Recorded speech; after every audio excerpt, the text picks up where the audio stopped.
Broads Media. It's a big win in Boston, baby. Shut out the Bees. Shut out the Boston Bruins. Now your Fly Guys won 2 of their last 3 games. I was super pissed off with their back-to-back over this most recent weekend because you can't beat a Minnesota Wild team that hasn't lost in regulation all year and follow that up with trash. And I mean trash against the Montreal Canadiens. Kolosov's getting beat short side on the power play. Cole Caulfield sneaks it through. They have a backup goalie issue. But even aside from the backup goalie problems, I don't want to hear it. It doesn't satisfy me when you have a late push in the third and the comeback comes up short after you did what you did against Minnesota. So, what do you do when you travel to Boston? Erskine goes, goose egg. Andre sneaks into the lineup recently because Zamula blows. What's he do? Keeps the puck in on the offensive zone.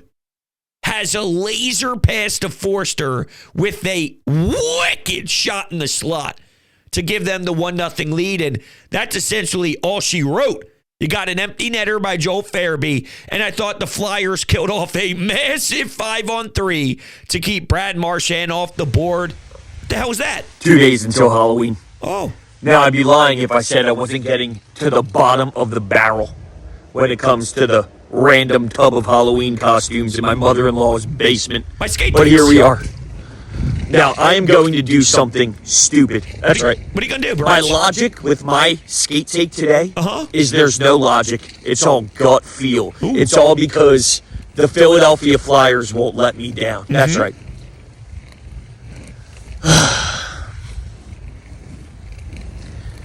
The TD Garden. 2010, Game 7. Simone Gagne. But do you know who else scored that day? Danny Briere. See what I'm doing here? See how I'm tying this together?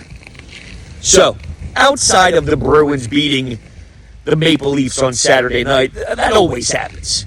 So remove that game for a second. The Bruins lost 4 out of 5. Now you may be thinking, Broads, it's not as if the Flyers have done any better. Fair point. There's no logic. No logic. Gut feel. Matvei Michkov in Boston, he is going to do the unthinkable. He'll probably have 2 points, probably have maybe even 3 points. But regardless, no matter how many the Wild Russian has today, the Flyers on the money line in Boston. You hear that? Wow. That's beautiful to the ears. You know, you may be thinking, that's trash.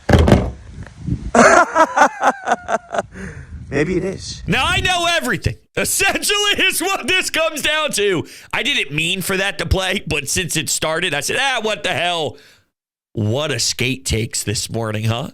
I just had it in my body. I had it. I had the feeling in my body that screamed, yo, this squad's going to take care of business. And a lot of it did come down to Boston's not playing right. Boston fans are angry.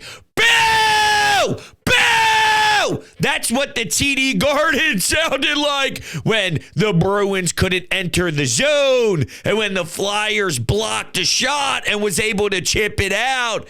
Man, it probably could have been a little bit more heavier on the Flyers side with the scoreboard. Bobby Brink gets robbed early on, and he was pissed. He was not happy with himself after being out of the lineup a couple of games. You know, that could have made a big statement to Torts, but he couldn't bury then Hathaway on the shorthanded opportunity. But eventually, as I alluded to earlier, Forster was able to cook in the slot, and bada bing, bada boom, the Flyers snagged 2 points in Boston. I don't know what the hell this team is. I just don't. They're interesting, to say the least. One of my buddies hit me up and said, damn, they do work hard, though. Well, yeah.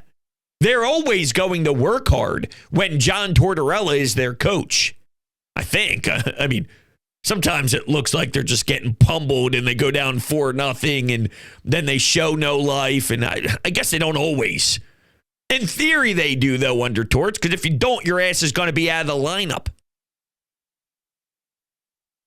What I saw in Minnesota, though, from Sean Couturier is something that I have sort of been discussing for a little bit of time now, which is Sean Couturier, let's stop playing games, Torts, okay? Put him up top. Let him be your 1C. Let him just go to work. Let him play with Michkov. Let him play with guys. Let him play. Let him play. He gets a hat trick against a team that was unbeatable in regulation on a Saturday afternoon in front of the home crowd. And the way that game started, Nick Sealer with the shot as a third man high. That place was bumping. And of course, when you go up 2-0, Minnesota fights back, makes it 2-2. That game was wild as hell. But Matvei Michkov up at the blue line with so much space, so much ability, just picks the perfect spot off the post and in. He does it from the goal line, where he likes to operate from the left side of the goalie. And then he also does it from out and far out, too. Like, he just picks his spots all throughout the offensive zone. And that's a game changer. He's trying the Michigan in a few different spots, which always makes me crack up because I always want to know what's going on in the coach's mind the second he sees Matvei even attempt it. Although I would assume that he says, do whatever you want to do. You're different than anybody else. Go do what you want to do. In all seriousness, though, that game Saturday afternoon, when you lose the lead after having a 2-0 lead and everybody was feeling good about the way they started, Minnesota started a fight back for Matvei Michkov to stop the bleeding. Then Ristolainen gets in the mix. That game was wacky. I couldn't even keep pace. Couldn't even understand what the hell is going on. You score to take the lead. Minnesota takes the tie right back. They tie it right back up. They're sitting there right in front of the crease. They bang it home. Man advantage, this and that. What is going on? They won, though. They won, though. They won that one. I don't know what to do. I don't know what to do with myself. When do they play next? They have a couple of days off? No, they play Thursday night. They have off Wednesday. They play Thursday night against the Blues. Let me see what else is after that. Because I remember looking and then the calendar flipped over to November. That's what it was. Oh. Saturday, November 2nd. Speaking of Saturday afternoon tilts, the Boston Bruins looking for revenge. That'll be a good one. The Carolina Hurricanes, who are off to a great start. Eric Robinson, the greatest forward to ever lace up the skates. 6-2, Carolina is. Tampa Bay after that. Florida after that. Oh. Is this going to be the last excited Flyers pod that we have for a little bit of time? I don't know. Look, maybe they could do something against St. Louis, who's 500. Maybe they could kick the Boston Bruins in the nutsack again, so we get maybe one or two more positive pods before they start going through a major gauntlet where they're hitting the road to face arguably the top teams in this Eastern Conference. Let's enjoy the moment, people. Let's enjoy the moment. You know what I enjoy too? Garage beer. It's the greatest beer to ever touch my lips. 0% IPA, 100% light beer, 1,000% quality. DrinkGarageBeer.com. Make sure you check them out in the description. And whenever you're going to pick up some cold ones for the fellas, whenever you're going to a party, whenever you're watching the games, I'm telling you right now, there's one beer that you should be consuming, and that, of course, is Garage Beer. And by the way, hello, welcome on in. If you are new to the channel, make sure you hit the subscribe button, hit the thumbs up button as well. I greatly appreciate it. And you can take me on the road by going to Apple Podcasts, Spotify, and any of your podcasting platforms, searching Sports Talk with Bro. Subscribe over there, leave a 5-star rating and a review, all that good stuff. It truly helps out the algorithm. So thank you all. You guys are the greatest. Let's go to the Anytime Hotline and listen to the great Flyers fans after this big-time dub. Rhodes, Ryan from Tampa, I miss you, man. Congrats on WIP. What a W tonight. First time in 13 years. We got Mom's Night, and the Flyers gave the Bruins a boo before Halloween. It was great hearing the boos from those Boston fans. I'm a positive guy, so let's feed off the positivity tonight. Probably one of the best defensive games I've seen us play this year. So they did all the right little things to get this victory. And Mishkov, one of the leaders and rookies, this is a huge win for this team. This can be a confidence builder. We're still young. Let's keep it going. Got to keep it one game at a time. Let's go Flyers. I love that you brought this up, and thanks, Ryan. I appreciate it, man. Looking forward to hearing from you again throughout this Flyer season, of course. And one of the things that was discussed as the game was wrapping up, I think they went to Ashland, they went to Scotty Hartnell and Al Morgani in the broadcast there.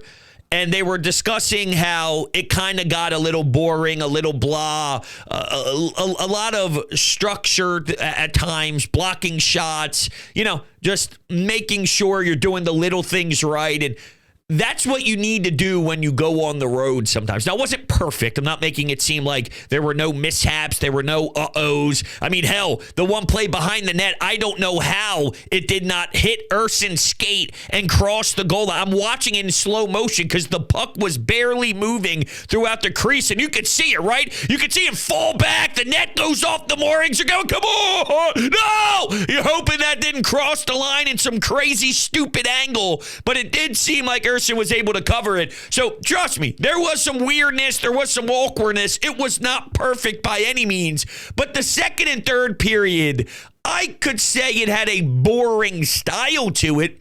Make it boring. Go on the road, make it boring. And that's what they were alluding to, and sometimes you have to do it that way. And what made me feel good is understanding how tragic this team is in the second period.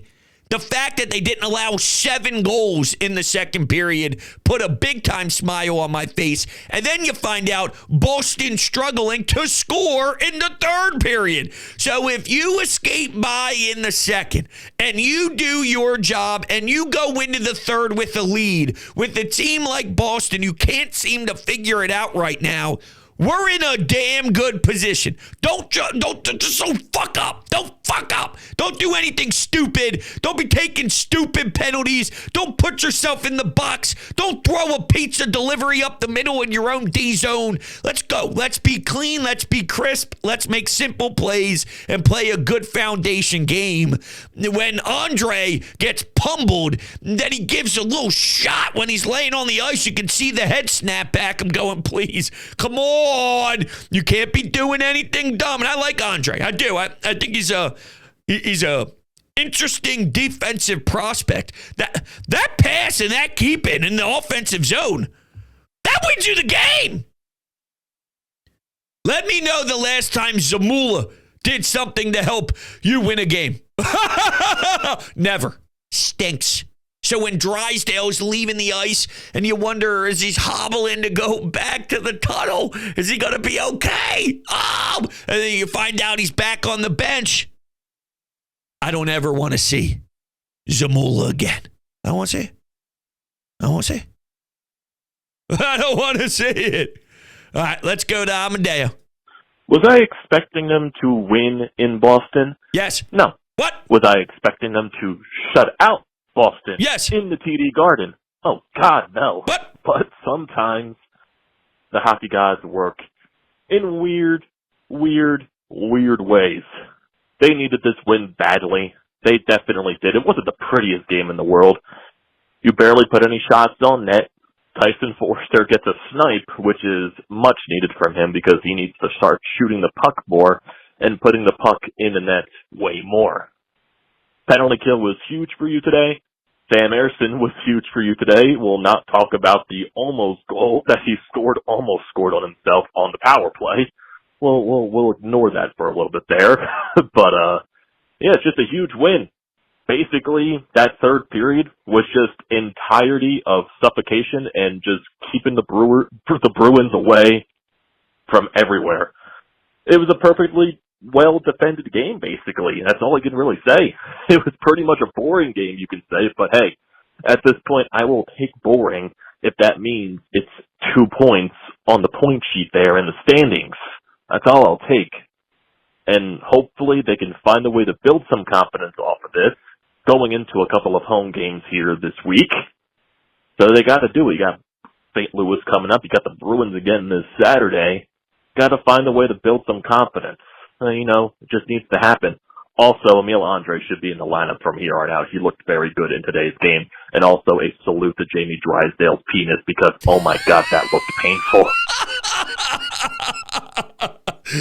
Just the delivery on that was funny. Not something I anticipated ever having to hear on a show. But God bless Jamie Drysdale's penis. That is where we are at with this Philadelphia Flyers team. I feel very similar about Andre. I feel very similar about this penalty kill and how much it truly does give them some life. Now, it's a shame that sometimes the power play, which is built to give you life as well, sometimes doesn't do that. But there is a lot to be said about when you kill a 5-on-3, or if you, especially a 5-on-3, that's pretty nuts. With that star talent on the other side, with those weapons, with those guys that are able to score, you kill a 5-on-3, that's no joke. But when you get 5-on-4, 2-on-1s as the shorthanded team, if you're getting Hathaway with the chance on a 2-on-1, like that does generate some life, and that is something that the Flyers have now over the last couple of years that not every team has. So that is something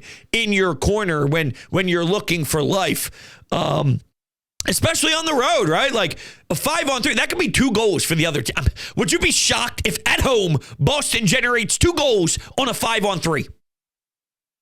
They didn't get that many clean looks the way that I would expect them to. They're passing it around a little bit. They're looking for the puck in their feet. So, it is what it is, baby. You got to take it. You got to take it. There was something else that you brought up that I thought was interesting. The puck with Ersson. Ersson. That's it. So I ran into a good friend of mine that I haven't seen in a while. And we were catching up, Eagles game, what happened against Cincinnati. And then the Flyers came up as a topic. And he mentioned how he doesn't feel good about the goalies. And I said, yeah, Fedotov, Kolosov. And he goes, no, I'm even talking about Ersson. And I go, really? And he's like, yeah. I don't see it. I don't think he's a starter.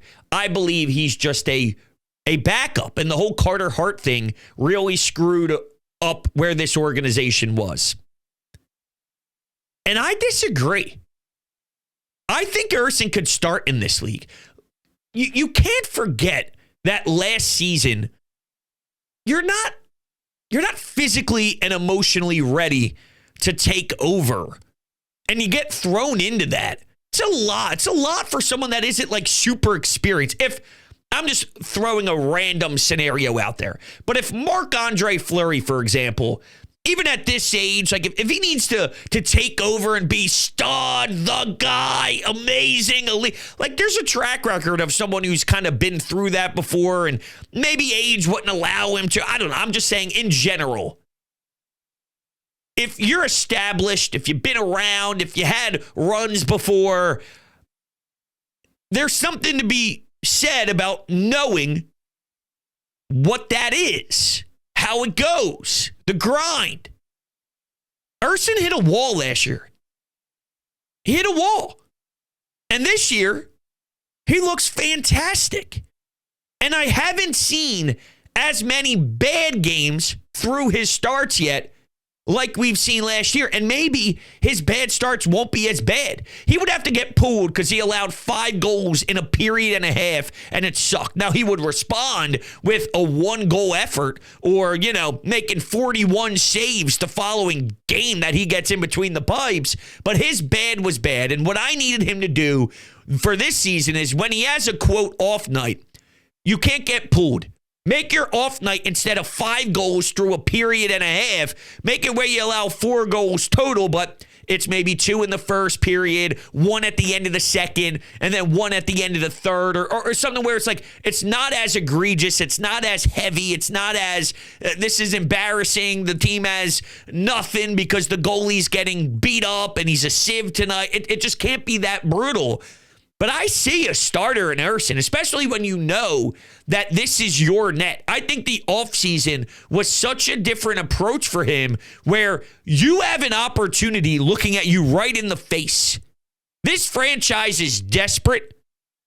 There's a lot of different prospects that are everywhere with this team. This guy in Russia, he's 18. This guy in Russia's 7. His numbers are insane. He's the next future, right? All these guys that cover the Flyers are throwing around this kid in the KHL. But, you take Flyers in the draft and Kolosov and Fedotov and his contract. And there's all this noise surrounding what are they going to do in the pipes. But you're somewhat leading the way as the face of it. Take it. Take it and run. And so far, what I'm seeing, I can't bitch and complain and not feel good about this goalie, him. I feel bad about our backups. I think we got an issue with our backup. And I hope that down the road this season, having such a 0 in the backup department doesn't eventually hurt Urson himself, because now you're throwing him into the fire more than he needs to be. And, you're essentially hurting him because the roster is so flawed. I hope it doesn't get to that level 55, 60 games into the season, so you see another collapse or anything like that. But I don't get not believing in Urson. He brought up rebound control, and I don't know. I don't feel it. I feel good about Urson. I believe in him. All right, let's take another call. I want to try and scroll through our inbox here and find a call after Minnesota, because that game was nutty. All right, let's go to Sam. This is 4 o'clock in the afternoon on Saturday. It's got to be after that big time win versus Minnesota. All right, let's go to Sam. Now that was a real Flyers game. There were some great things. Michi and his line with Coots and TK, great. Risto, great. There are some good things. There are some bad things. There are some really bad things. But that is who the Flyers are. That was a real Flyers game. And you know what?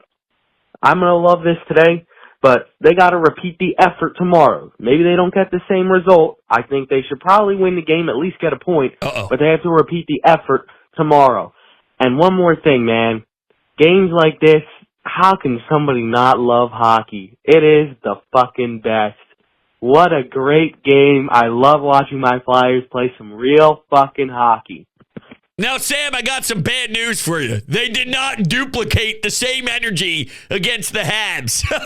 But you're so right about that's the beauty of the game, man. That was chaos. And what I hope didn't happen is, I hope they didn't overlook their opponent. I hope they didn't overlook the fact that it was Montreal and it's not Minnesota. Yeah, guess what? You're going to see a team that is fantastic, and then a game later, you're going to see a team that isn't lighting the world on fire at the same pace. But if you can't bring it the same way, regardless of the opposition, we got a problem. We got a problem, especially when you're a younger team, a hungry team, a team that's, still kind of going through this a little bit. Like, Come on. If the Tampa Bay Lightning, for example, through their 3 playoff runs, feel the need in their 4th season going for another cup run, maybe to have a little slip up against a team that's got 2 wins, 10 games through the season, fine. Yo, I get it. Okay? You've been through war 3 postseasons in a row. I get it. But for this group, nah, there's no getting it. There's no getting it. So I was very disappointed with that effort with the Habs. And you had a bunch of people looking for like positives at the end, saying they fought back and it was close. And yeah, but when you stink for 85% of the game, especially with what you did the day before, I'm sorry, I can't do that. You can't dig yourself a hole and then almost dig yourself out of the hole and then me give you some praise, especially with the way they were playing prior to that. If you win 6 games in a row and then the 7th game you fall behind, fight back, fine. If you're one of the worst teams in all of hockey and then you do it, it's like, well, get your head out of your ass. That's sort of my rationale. But all right.